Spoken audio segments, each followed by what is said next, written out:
The summer was nice and warm that year. The sun, as always, brought warmth to your skin. The light breezes that swept through the neighborhood made the days not too hot or cold. It was simply perfect weather. But one summer, Sally will never forget. Sally was a young girl, 8 years old, long curly brown hair, and bright green eyes. She was always polite, never lied, and did what she was told. Her mother and father simply adored her. They couldn't ask for a better daughter. Sally giggled as she played with her friends outside of their home, various games like hopscotch and jump rope, even dolls and tag. Sally's mother smiled warmly at the innocent sight and wiped her hands on her apron, calling out, "Sally, come inside now. It's time for lunch." Sally looked up from her doll and she smiled. "Okay, Mommy." Sitting down at the dinner table, Sally lightly bounced in her seat, excited for who knows what. Her mother placed down a peanut butter and jelly sandwiches with the crust cut off, some carrot and celery sticks on the side, and juice to drink. "Thank you, Mama." "You're welcome, sweetie." As the child began to take hold of her sandwich, her mother took a seat across from the young girl and smiled watching her eat. "Guess what? Your Uncle Johnny is coming over." Sally looked up and smiled. The corners of her lips had traces of peanut butter on them. Money, Mom, John May?" she repeated through her food. Her mother laughed and nodded. He's coming to help Daddy today with his job, and to look after you too. Maybe all of us can go to the carnival too." Sally chewed at the rest of their bite quickly and swallowed. "Can Sarah and Janine come too?" Her mother looked up and thought. "That's up to their mom and dads too, to say, but if they can, sure." Again the child giggled and bounced in her seat again, now even more excited of this year's summer vacation. Over the course of the next few days, Uncle Johnny drove up to the house, climbing out of his car.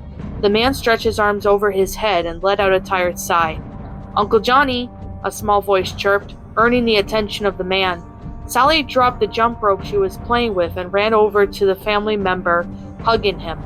"Hey, Sal, how have you been?" he asked, lifting up the girl with ease, giving her a proper hug. The girl giggled and looked back at her friends, who were now waving in their direction. "I've been playing with Sarah and Janine.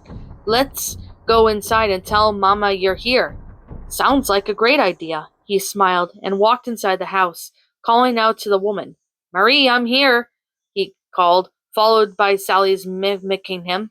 "Mama, he's here." The housewife hurried out of the kitchen and smiled to see Johnny made it. "Johnny, you got here safe and sound." The man placed the girl down on the ground and gave her a bottom pat to send her off, and hugged the woman. Then, at that point, "Of course I did. Why else wouldn't I come here safe and sound?" He laughed, walking over to the kitchen with the woman. Sally trotted over to the front door, calling out that she was going back outside to play. "Make sure you come in before dark." "Yes, ma'am." And off the girl went. As dinner drew near, Sally's father came home, happy to see his brother was there as well. Walking in with his daughter, he strolled up to Johnny with a handshake and hug.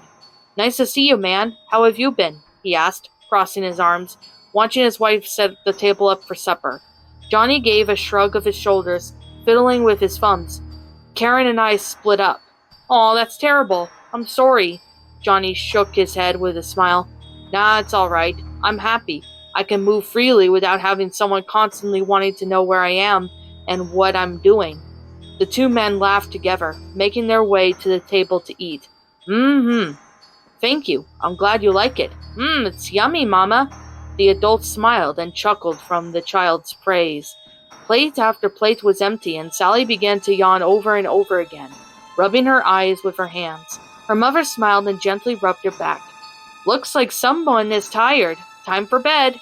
Sally nodded and hopped off her seat, picking up her plate and carried it to the sink. Her mother rose up to take her to bed, but stopped from John grabbing a hold of her arm. "I'll take her to bed," he smiled, earning one in return. "All right, thank you, John." The man nodded, watching the woman make her way over to clean the dishes and put up any leftovers, then looked over to see his brother leave for the bathroom to wash up, and followed after the young girl to her room. John smiled and closed the door behind him, watching the girl rummage through her dresser for pajamas to wear. "You need any help?" he asked, watching the girl look up and nod. "Okay, let's see what you got." The man waltzed up alongside her and began looking through her various pajamas. You got some strawberry printed ones. I bet you'll smell just like them in your dreams. He took the shirt up and swallowed and showed her, giving it a few deep inhales. Sally giggled and shook her head, indicating that she didn't want to wear her strawberry pajamas. Johnny then nodded and placed the shirt back, then pulled out another shirt with a unicorn on it. How's this one? Bet you'll ride on Miss Unicorn here. Again the child giggled and shook her head no. The man then let out a small huff before placing it back. Then he took out a regular nightgown. What about this?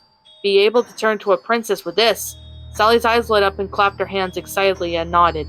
Placing her gown on her bed, he reached over to her and began to unbutton her shirt. I can get dressed, Uncle, she said with a smile, looking down at his hands on her shirt. The man smiled back and nodded, continuing to work his way down her shirt. I bet you can, but you're tired, and why not have some help? He asked, watching Sally nod a few times. Once getting her shirt unbuttoned, he slipped it off her shoulders and gave her tummy a nice poke, making her giggle. He grinned and then took a hold of the rim of her shorts and pulled them down. Finally, the man grabbed a hold of her nightgown and pushed the opening over her head, making sure her arms can go through with the sleeves. All done, he said happily, watching the girl smile back, giggling when she bounded up on top of her bed. Johnny rose up and picked up her clothes, and the door opened up and walked in Sally's mother, coming to tuck her in. You ready for bed? She asked, walking around the bed. Johnny looked up and hurried over to the other side of the bed. I'll tuck her in. That's okay? Marie looked up at him and smiled, shaking her head. Of course not. She looked down at her daughter and leaned in, kissing the child on her forehead. Good night, sweetheart. Good night, Mama. Giving the girl a gentle rub with her thumb on her forehead, the woman took the clothes Johnny had made her way out of the room. Johnny smiled at the mother and walked over to the light switch, flicking it off. He carefully closed the door behind them and locked it. Slowly, he looked over his shoulder towards Sally. Johnny wore a chilling, crooked smile. After the next few days, Marie noticed that Sally wasn't acting herself. She wasn't smiling brightly as she did. She wasn't chipper and didn't speak with the same amount of happiness. Marie took a hold of the child's hand before she left the room to play with her friends and took her aside. Sally looked up at her mother with a confused look. Honey, are you feeling okay? She asked, kneeling down to be at the child's height. Sally stared at her idly and slowly began to weep. Her mother widened eyes in confusion.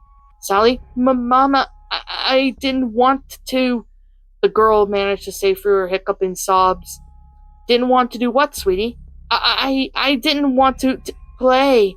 I didn't want to play his game. The child looked up at her mother and hugged her tight. He touched me. It made me touch him.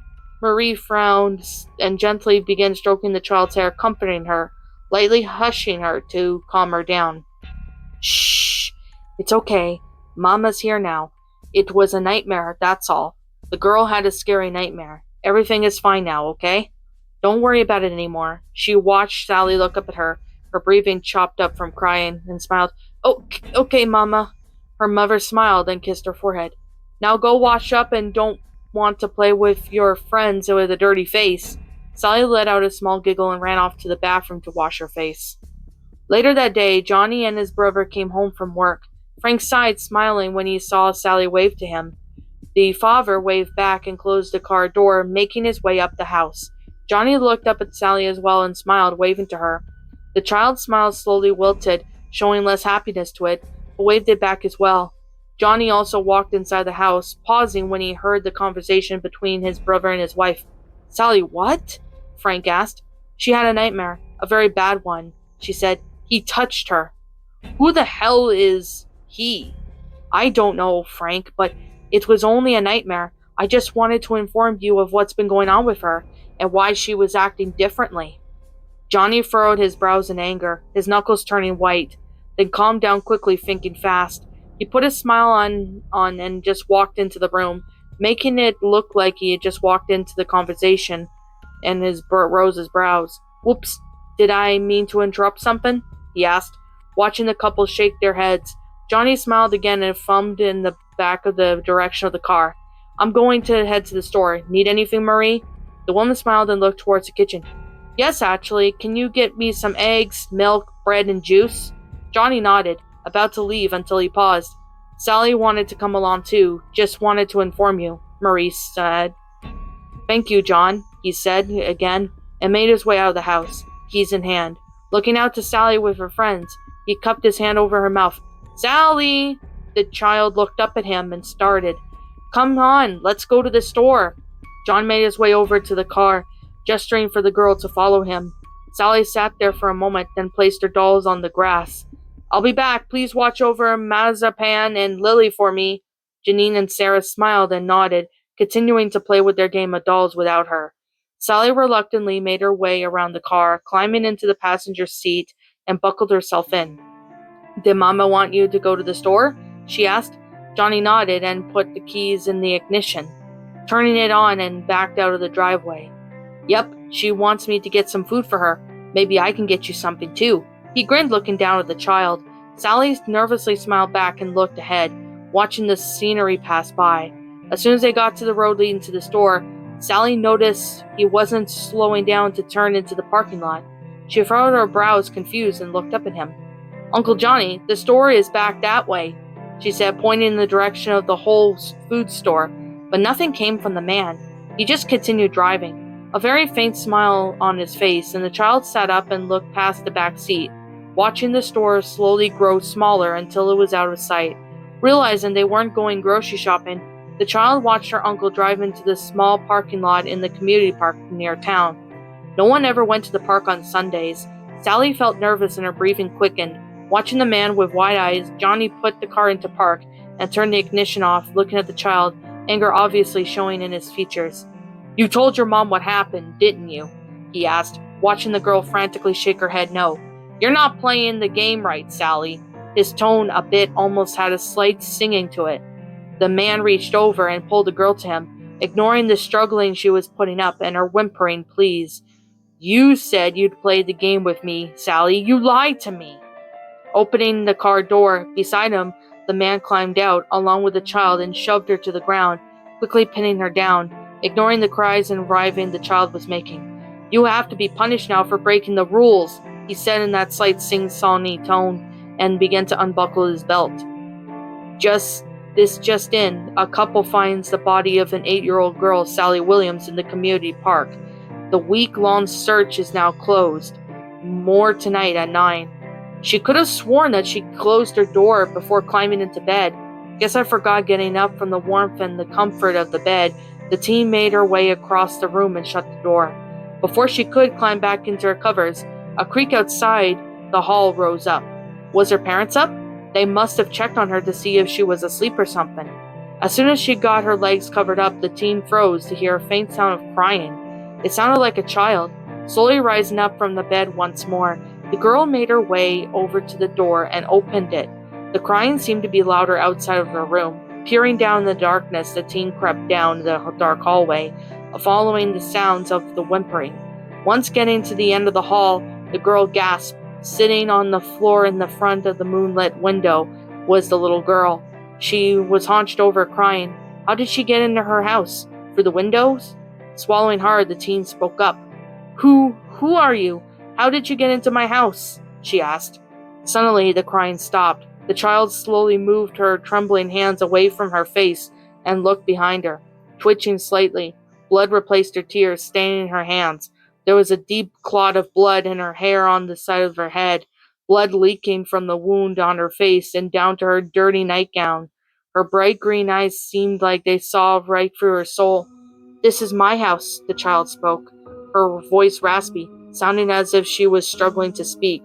The girl's body twitched and wiggled oddly as she rose up to her feet and turned to face the teen. Her feet were dirty, as if she'd been running through mud. Scrapes covered her knees and legs, and the end of her gown was torn and tattered. The name was Sally was strewn onto the front. Reaching out with her blood-soaked hand, the girl slowly smiled, blood staining her teeth as she spoke.